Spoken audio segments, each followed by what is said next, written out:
Appreciate you guys being here. Usually I recap the week, but obviously it was a crazy week with last week getting ready for South Al, and then that game being moved and pushed back. Rescheduling that for the end of the season, I think December 12th, so that's good. We want to try to keep that game for sure. But, I think for us it was an opportunity to maybe get a few guys that are banged up back healthy again. We came out of the BYU game pretty healthy overall, but there's always bumps and bruises, so it gave us an opportunity to do that and really spend 3 days working on ourselves as well as an introduction to Texas State. And I know our guys are excited to get on the practice field today and really get in depth on Texas State. I think Texas State, when you look at them, they're one of the most improved teams in the country. I think when you look at the body of work from last year to where they are now, Jake Spavital's their head coach, a really good friend of mine, and he's really doing a nice job there as far as getting some different players in there. I know they've really turned their roster over, it looks like. I think he's doing the offense now, so he's always been a really good offensive coordinator. So I think it starts with their quarterback, Brady Mcbride, who's a transfer from Memphis and really the son of a high school coach, which I think most of the time that's a really good combination. The kid, you can tell those kind of kids are competitive and tough guys that love football, and I think he is that. He's a dual threat guy, really good athlete and competitor, and I know he's missed some time, but I'm sure he's back ready to go now, so we're expecting him to play. The Tyler Vitt kid is also a good player. I've seen him do some really nice things. They've scored points in basically all their games, so we're going to have to do a nice job defending those guys. I think Jeremiah Haydell, I'm not sure really how to pronounce his name, but he's a really good player. He's our leading wide receiver, leads the team in catches, yards, targets. He leads a really talented receiver group. They've upgraded their talent there, but Jeremiah is a nice player, and he's really dangerous also in the return game, so we got to do a great job making sure we cover punts. Defensively, I think they're led by Jerron Morris. I mean, he's a senior, probably their most experienced guy on defense, leads their team in interceptions, breakups. He's really shows up on film. Like I said, most experienced guy who I think plays with a lot of confidence, and he's made some big plays for them already this season. They got lots of new faces on that side of the ball, and their defensive coordinator is Zach Spavital, and he does a great job. He mixes his looks up, does a great job of getting to pressures. So I think you see a team that's much improved on that side of the ball as well. And special teams, Jeremiah Haydell really sticks out. He's probably the best right now statistically, the best punt returner in the country. He's made some plays in the punt return game, so we got to make sure we have a great plan, where to kick the ball, how to kick the ball, and covering for sure. And they're very solid in the kicking game. They've had a couple different kickers come in, but they do a nice job. There's no real gaps or weaknesses in my mind. So I think we got to expect a really a different team than we played last year when we went out there. And I think our players understand that. We got a lot of respect for these guys, and looking forward to playing here in the Vet. I think that's what our players are really most excited about. It feels like we hadn't played here in forever, and here we are the second week of October, and we're in the Vet. So we're looking forward to that, looking forward to getting on the field today and having a great week and preparing, and like I said, excited about this opportunity. Okay, questions?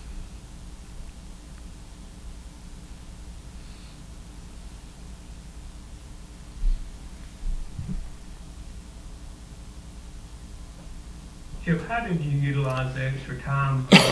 Not playing South Alabama, I know y'all are ready to do that, but then you got extra time to prepare for Texas State. Yeah, I think last week we really focused on trying to improve some things from the BYU game, just some fundamental things to improve, whether it was up front with the O-line or the quarterback position, making sure our drops are right, making sure our footwork's good. Defensively, we gave up too many big plays, which did not show up in the first game, so trying to tighten some things up. Just a really good fundamental week, to be honest. Now, we did introduce Texas State to them, but we had to do that very quickly because we hadn't been watching Texas State. So I think we spent our time was well served really trying to improve Troy and just improve fundamentally and get better at what we do. I mean, this game comes down, in my mind, to execution, and when we struggle or when we have struggled, we haven't executed what we've been asked to do. And even the BYU game, we had some miscommunications up front that really hurt us in protection sometimes. And and then on defense, giving up the big plays, didn't execute the call right. So if we can limit that, then you get an opportunity. And if a team drives the field and puts a score on the board because they drove the field and just lined up and kind of whipped us, then we can handle that, because next time we'll make an adjustment. But the blown assignments are the biggest thing we're trying to improve on, and those things didn't show up as much in week one, and so we spent a lot of time last week doing that.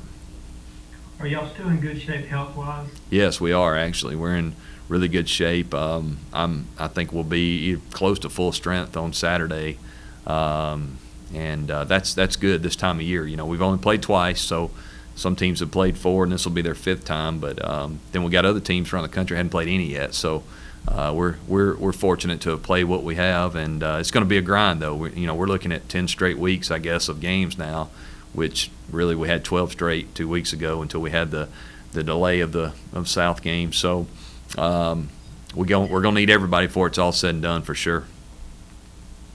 Coach, you're one of only 2 Sunbelt teams that have yet to play a home game. Mm-hmm. How excited are you guys to finally play under your own lights? Oh, extremely excited. I mean, from what I can tell, too, we're going to have whatever the capacity is we can have. We're going to have them there. Our season ticket holders have done a nice job of keeping their tickets and supporting us. Our student, I know they were lined up yesterday at the ticket office trying to, make sure they got their tickets, because I think obviously with the limited capacity, I'm sure that's limited on who can come to our game. But we're excited. We love playing here at home.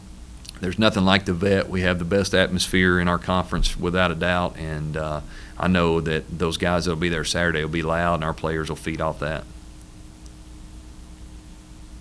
Coach, your team was getting hyped up for a big rivalry game and everything, and then got moved. Does that change the mindset heading into this game against Texas State, different opponent or anything like that? No, not at all, really, because, it's a conference. It's our first conference game. We understand that to reach our goals, we need to get off to a good start in conference play, and so I don't think that's really – I hadn't seen the excitement die down. In fact, Sunday night we had – I told the staff earlier, we had one of the best practices we've had from an energy standpoint, and the guys were locked in and moving around. So I think they're just excited to play. Obviously, with all the concerns about how many games we would play and whether we'd play and so forth, I think they're enjoying every opportunity they can. And then obviously getting here to play here at home just adds a little flavor to it. And I think you'll see us come out and play extremely hard and hopefully play really well.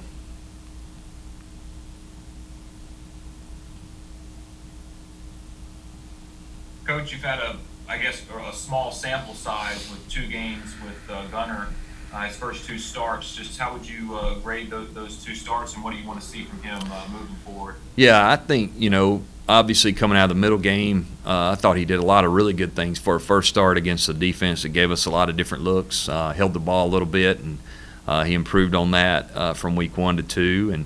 And really I would have graded him pretty well the first week. Last week we didn't protect him well. We didn't play well around him, and then I think obviously BYU being what they were up front, we weren't able to run the ball enough to help him some. So I think Gunner's improving each week. He needs to play. I mean, we've only played twice, so it's a really small sample size, but I think his best days are still ahead of him. I know he's extremely a hardworking guy. Spends a lot of time in the film room and wants to be really good. That's a really good quality to have for a quarterback, and I think you'll see him progress as we move through the season, and excited to get a chance to see him play again on Saturday.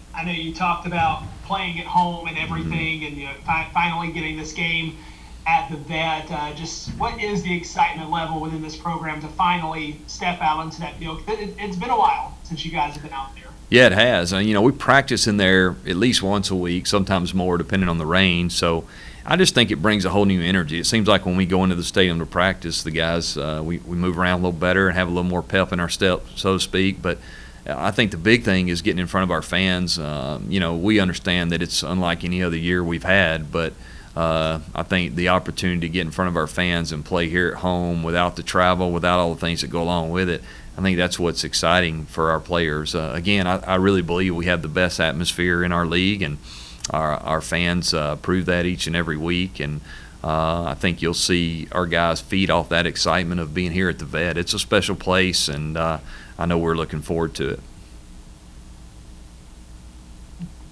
For this game coming up against Texas State, how important is it to get off to that 1-0 start conference? Yeah, when your goal is to win the conference, then obviously it's one game at a time. Our conference is more competitive than it's ever been, and we understand that. So each and every week you got to be ready to go, and you're going to be tested, and we understand that as well. But for us, it'd be a great start for us to get off to a great start in our league. Be 1-0. That's what we're looking to do every week. And like I said, each week's going to be a test. If you look around our league, you see all the teams are much better. They got good coaches, good players. So we're going to have to play clean and have an opportunity to win, take care of the ball, not give up explosive plays. And if we'll do that, I think we'll have our opportunity to win a game. Hey, Coach. Yep. This season with such a weird off season, and you guys found some delays. How have you found yourself trying to implement that consistency that's needed week to week to build off past performances? Yeah, I think we took the approach of control the things we can control, and really spent a lot of time talking about that, because I think a lot of times college kids or high school kids are, I got kids in high school myself. They worry about the things that you can't control anyway, which creates a lot of stress and a lot of anxiety, and really doesn't help you. It doesn't bode well for you trying to practice and improve and focus on the things that are important. So what we really try to do is, like I said, focus on the things we can control, try to improve each week. I mean, we went from getting ready to go out on a Tuesday to get ready for South to really the next day working on Texas State. And I think that's what this season's going to be about: who handles the disruptions, who handles the changes in schedule well, and whoever handles those things the best, I think, will play the best football on Saturday. I think when you look around the country and watch teams play that are just getting going or maybe hadn't played as much, you're seeing some of the rust that's still on there. But I think the more games you play and the opportunity to get out there and work through some things, I think you'll see teams improve each week, and I think we'll be no different than any of those teams. Have you guys discussed at all potential weather on Saturday, how you'll play with rain or anything like that, how you'll handle those preparations? Yeah, we talk about that a lot from the standpoint internally of having a good plan to keep balls dry, to protecting the ball and so forth. Usually my experience has been the equipment staff does a great job of keeping dry balls ready to go and so forth. But it's something definitely to address, but we're not going to make too big a deal out of it. I mean, at the end of the day, again, we can't control the weather. So if it's a downpour when we're trying to kick off, it is, and we'll just adjust from there. But it's definitely something that our players probably need to anticipate, and hopefully we'll be wrong and it'll clear on out of here. But it's something that both teams will have to deal with if it presents itself.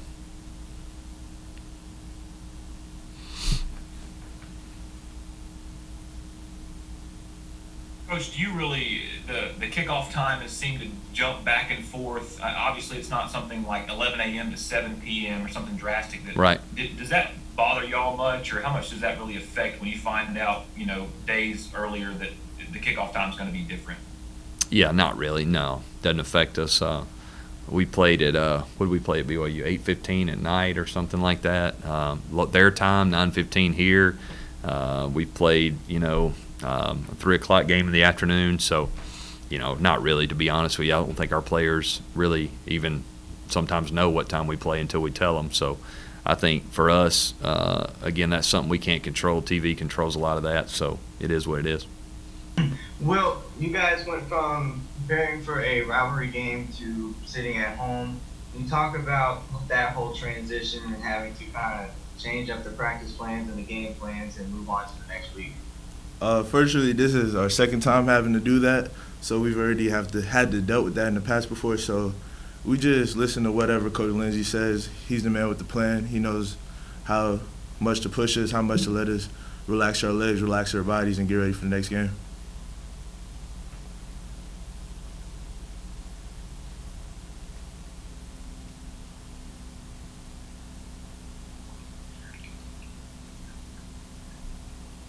Hey, Will. So, obviously, it's been a weird season. Yes, sir. How does it feel to finally, be able to prepare for your home opener and get to play in some friendly fans? Oh yeah, it's definitely great. It's always great to be in the vet. We're excited. We're excited for we're excited for the people that are going to be able to come to the game. Just open up the home season the right way, and just handle business this weekend. Coach mentioned that when you guys would practice out there once a week, you guys seem to, be a little faster, really get after it a little bit more. Would you say that's true? You guys get a little bit more excited when you're practicing? Oh yes, home lights? Yes sir. There's definitely some things, especially with our practice habits, that we got to improve on.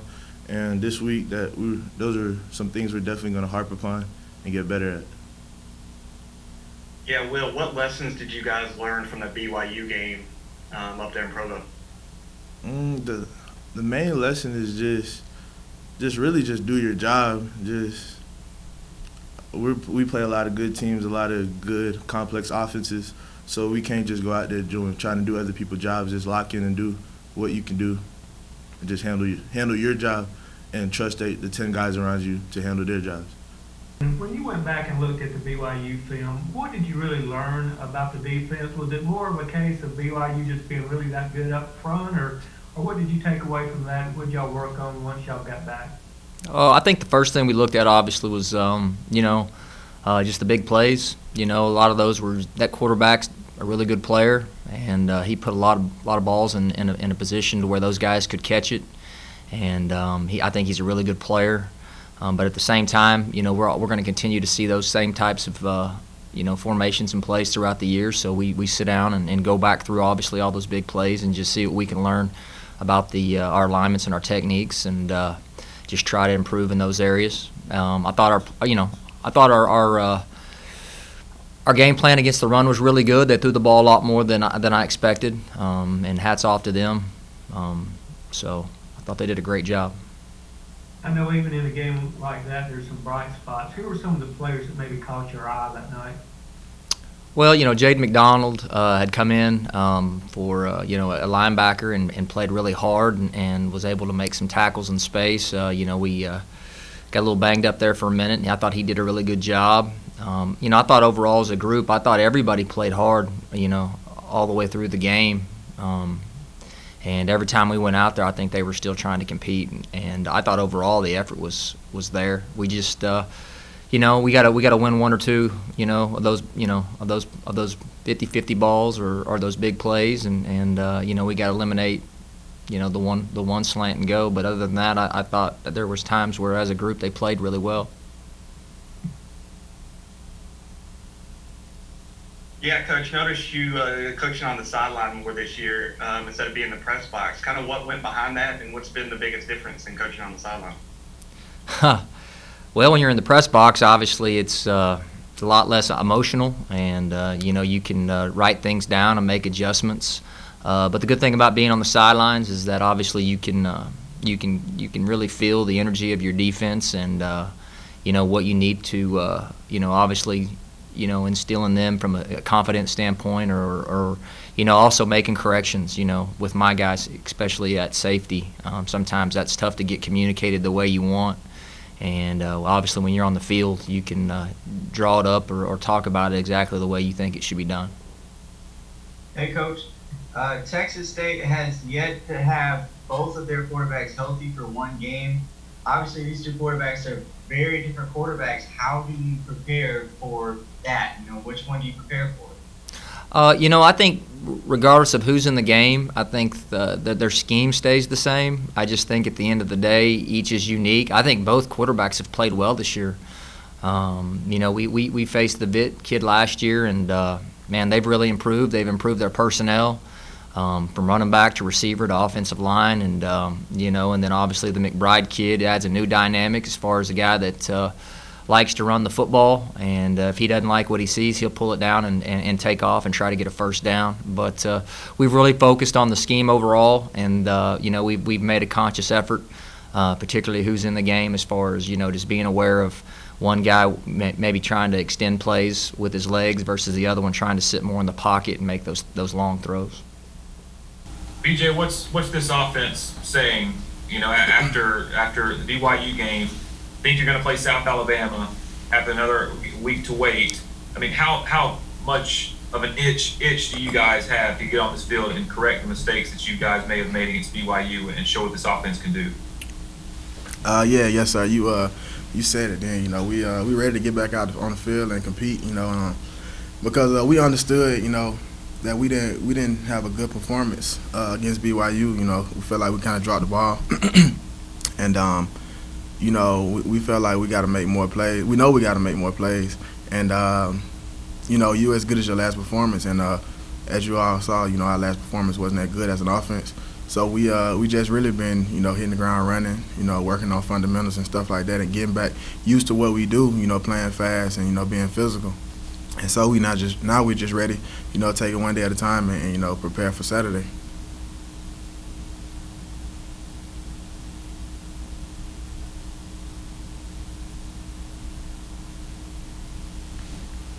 BJ, obviously, finally it's the week of the home opener. How's it been in the locker room? Any more excited than normal, knowing that you're able to play in front of the fans, play in front of your own building? We really excited to play, every Saturday. It was a big blow last week going through what we, had to go through as far as, postponing the game. But we understand, that's the world we're living in right now. So, whenever we can, play and suit up and play, we're excited. But it is a little extra excitement just because we back playing, at home and in front of our crowd. And, that's always big and fun to play at the Vet. So, yes, sir, we're definitely excited.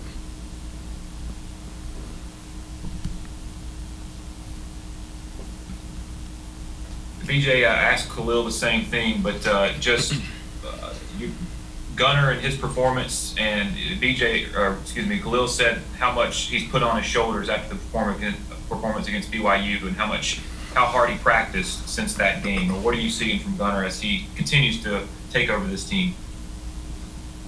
Yeah, yes, sir. He has been practicing, and working out with a little extra grit, and it's always good to see, your number one quarterback doing that, and it kind of motivates us to, find a little bit more and dig a little bit deeper, and we all just rallying around him, but he definitely has been, practicing and working out and preparing with a little extra grit. So it's like I said, at the beginning of the season, he's only gonna get better as the season goes. So I'm excited to see how he performs on Saturday, and we know that he's gonna go out and try to have his best practice each and every day. So that's always a positive as well.